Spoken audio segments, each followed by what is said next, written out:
당신과는 더 이상 함께 살 수 없습니다. 한 여인이 남편에게 이혼을 선언했습니다. 조선시대, 그것도 유교 윤리가 엄격하던 양반가에서 말입니다. 감히 여자 주제에. 남편은 분노했지만 여인은 물러서지 않았습니다. 이런 상황이 벌어진 데에는 아주 충격적인 이유가 있었습니다. 우리는 조선시대를 떠올릴 때 연려문, 삼종지도, 칠거지약 같은 단어들을 먼저 생각합니다.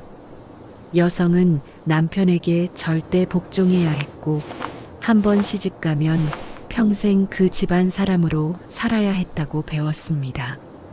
이혼이란 상상조차 할 수 없는 일이었다고요. 하지만 실제 조선시대 기록을 들여다보면 전혀 다른 그림이 그려집니다. 조선왕조실록, 승정원일기, 각종 문집과 소송 기록을 살펴보면 이혼 사례가 상당히 많이 등장합니다. 양반가는 물론이고 심지어 왕실에서도 이혼이 일어났습니다. 정조시대의 한 기록을 보겠습니다. 양반가 딸 김씨는 남편 박씨와의 혼인 생활이 순탄치 않았습니다. 남편은 술만 마시면 그녀를 때렸고 집안 살림은 돌보지 않았습니다. 김씨는 3년을 참았습니다. 하지만 더 이상 견딜 수 없었습니다. 친정으로 돌아가겠습니다. 김씨는 짐을 꾸려 친정으로 갔습니다. 그리고 친정 오빠와 함께 관아에 소송을 제기했습니다. 남편의 폭력과 가정유기를 고발한 것입니다. 당시 관찰사는 양측의 진술을 듣고 증인들을 조사했습니다. 그리고 놀랍게도 김 씨의 손을 들어주었습니다. 이혼을 허락한다. 남편 박 씨는 처가에 예물을 돌려주고 김 씨는 시가에서 완전히 벗어난다. 이것이 조선시대의 현실이었습니다. 법적으로, 제도적으로 이혼이 가능했습니다. 물론 쉬운 일은 아니었습니다. 하지만 불가능한 일도 아니었습니다. 가장 유명한 이혼 조항은 바로 칠거지약입니다.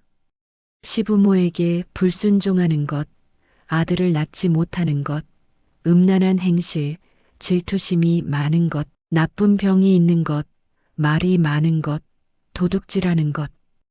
이 7가지 중 하나만 해당되면 남편이 아내를 내쫓을 수 있었습니다. 하지만 반대로 삼불거라는 조항도 있었습니다.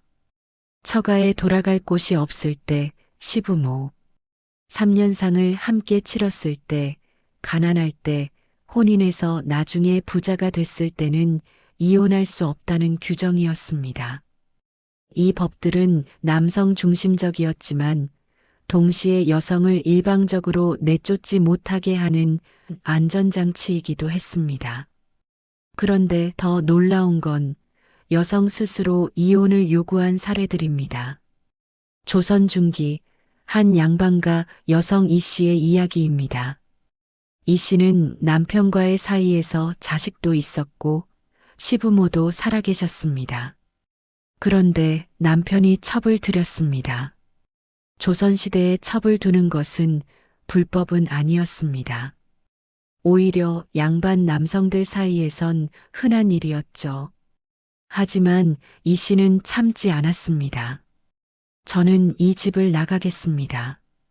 친정 식구들도 놀랐습니다. 자식도 있고 시부모도 계신데 어떻게 집을 나간단 말입니까? 하지만 이 씨는 단호했습니다. 저는 첩과 한 집에서 살 수 없습니다. 제 자존심이 허락하지 않습니다. 결국 이 씨는 친정으로 돌아갔습니다.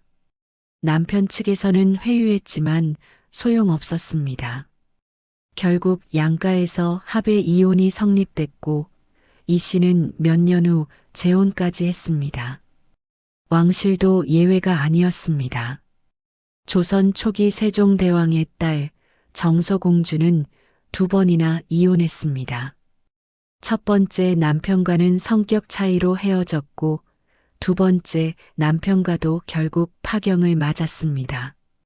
세종은 딸의 불행한 결혼 생활을 보고 이혼을 허락했습니다.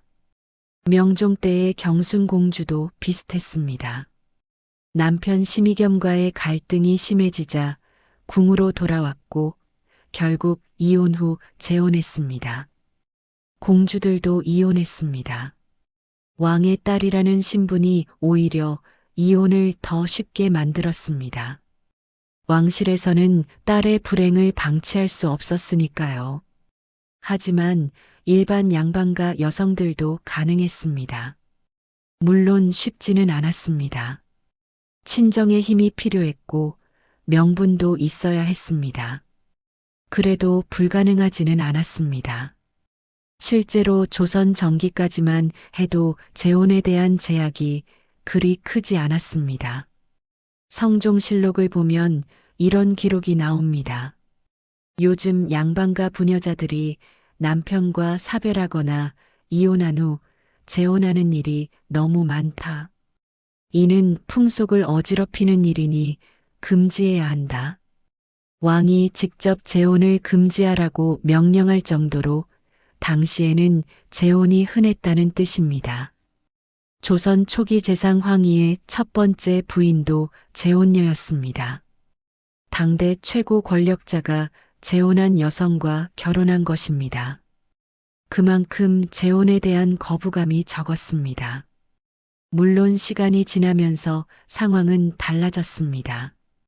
조선 후기로 갈수록 성리학적 윤리가 강화되면서 여성의 재간은 점점 금기시됐습니다. 연려 이데올로기가 확산되면서 과부의 재혼은 불륜으로 여겨졌죠.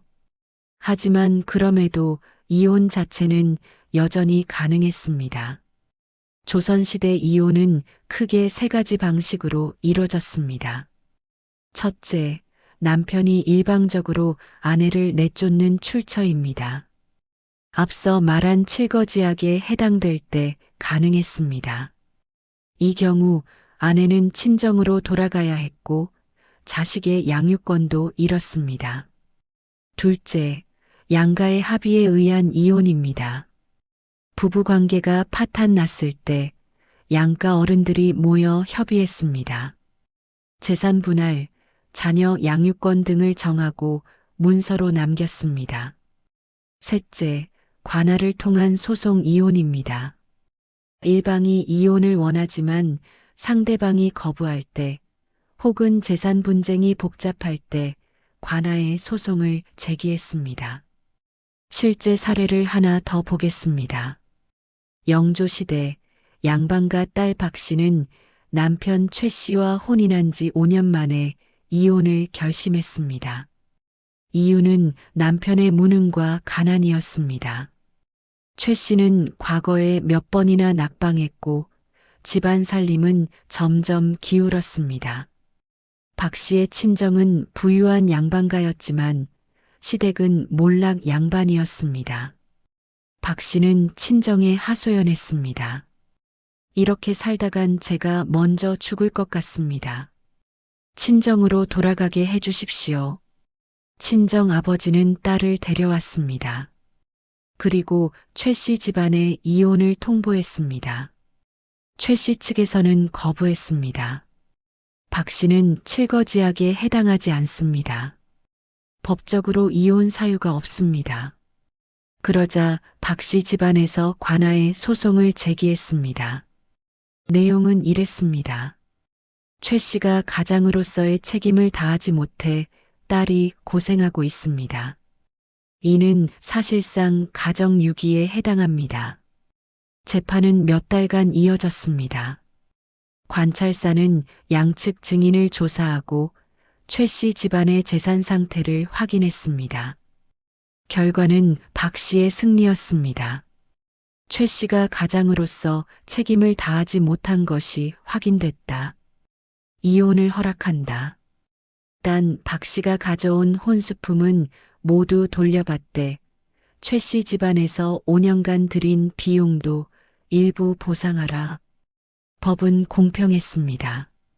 박 씨는 이혼에 성공했지만 최 씨 집안도 최소한의 보상을 받았습니다. 이런 사례들을 보면 한 가지 패턴이 보입니다. 이혼이 가능했던 여성들은 대부분 친정에 힘이 있었습니다.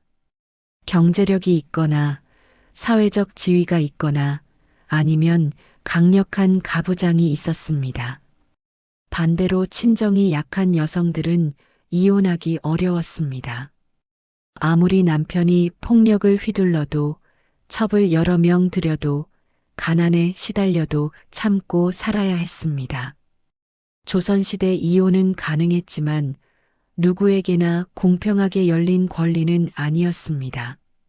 양반가의 이혼과 달리 평민들의 이혼은 훨씬 자유로웠습니다. 평민들에게는 칠거지약이니 삼불거니 하는 복잡한 규칙이 큰 의미가 없었습니다. 관아에 소송을 제기할 경제적 여유도 없었죠. 그저 둘이 더 이상 살 수 없다고 판단하면 헤어졌습니다. 실제로 조선시대 호적을 분석한 연구를 보면 평민층의 이혼율이 상당히 높았다는 사실이 드러납니다. 어떤 마을에서는 10% 이상의 가구가 재혼 가정이었습니다. 한 기록을 보겠습니다. 농부 김 씨는 아내 이 씨와 헤어졌다. 이유는 서로 성격이 맞지 않아서였다. 김 씨는 이듬해 박 씨와 재혼했고 이 씨도 최 씨에게 제가했다. 간단 명료합니다. 성격이 안 맞으면 헤어지고 각자 새 짝을 찾았습니다. 양반들처럼 복잡한 절차도 재산 분할 소송도 없었습니다. 물론 평민 여성들도 이혼 후 경제적 어려움을 겪었습니다. 하지만 양반가 여성들과 달리 스스로 생계를 꾸릴 수 있는 방법이 더 많았습니다. 밭을 일구고 길쌈을 하고 장사를 했습니다. 재혼도 자유로웠습니다. 연려 이데올로기는 양반가의 것이었지 평민들에게는 생존이 더 중요했으니까요. 흥미로운 점은 조선 후기로 갈수록 양반과 평민의 이혼 양상이 정반대로 흘러갔다는 것입니다. 양반들은 점점 더 성리학적 윤리에 얽매였습니다. 여성의 재간은 금기시됐고 이혼도 가문의 치욕으로 여겨졌습니다. 불행한 결혼 생활이라도 참고 사는 것이 덕이 됐습니다. 반면 평민들은 여전히 실용적이었습니다. 안 맞으면 헤어지고 새 짝을 만났습니다. 법이 아무리 엄격해져도 그들의 삶은 법보다 현실이 우선이었습니다. 정조시대에 이런 상소가 올라왔습니다. 요즘 서민들 사이에서 이혼과 재혼이 너무 많습니다. 이는 풍속을 문란하게 하는 일입니다. 엄격히 단속해야 합니다. 하지만 현실은 달랐습니다. 아무리 금지해도 평민들의 이혼은 계속됐습니다. 관아에서 일일이 단속할 수도 없었고 실효성도 없었습니다. 결국 법과 현실의 괴리가 커졌습니다. 법은 이혼하지 마라, 재혼하지 마라고 했지만 실제로는 수많은 사람들이 이혼하고 재혼했습니다. 특히 전쟁이나 흉년 같은 위기 상황에서는 이혼이 급증했습니다. 임진왜란 이후 기록을 보면 전쟁으로 헤어진 부부가 각자 재혼한 사례가 수없이 나옵니다. 남편이 왜군에게 끌려가 생사를 알 수 없었다. 10년을 기다렸지만 돌아오지 않았다. 결국 재혼했다. 이런 상황에서 여성에게 평생 수절하라고 강요하는 것은 비현실적이었습니다. 그렇다면 조선 사회는 이혼에 대해 어떤 태도를 가졌을까요? 표면적으로는 부정적이었습니다. 유교 윤리상 부부는 하늘과 땅처럼 한번 정해지면 바뀔 수 없는 관계였습니다. 부부유별이라는 원칙도 있었죠. 하지만 동시에 현실을 완전히 무시할 수는 없었습니다. 그래서 조선의 법은 이중적이었습니다. 칠거지약 같은 조항을 만들어 이혼을 제도화했지만 동시에 삼불것 같은 조항으로 무분별한 이혼을 막았습니다. 이혼을 완전히 금지하지도 완전히 허용하지도 않았습니다. 흥미로운 기록이 하나 있습니다. 영조 때의 한 사건입니다. 양반 남성 한 씨가 아내를 칠거지약을 명분으로 내쫓으려 했습니다. 이유는 시어머니에게 불순종했다는 것이었습니다. 하지만 관찰사는 조사 끝에 한 씨의 청을 기각했습니다. 아내가 시어머니를 모시는데 부족함이 없었다. 단지 남편과 시어머니가 아내를 미워할 뿐이다. 이는 정당한 이혼 사유가 아니다. 법은 형식적으로 존재했지만 실제 적용에서는 공정함을 추구했습니다. 남편이라고 해서 무조건 아내를 내쫓을 수 있는 게 아니었습니다. 또 다른 사례도 있습니다.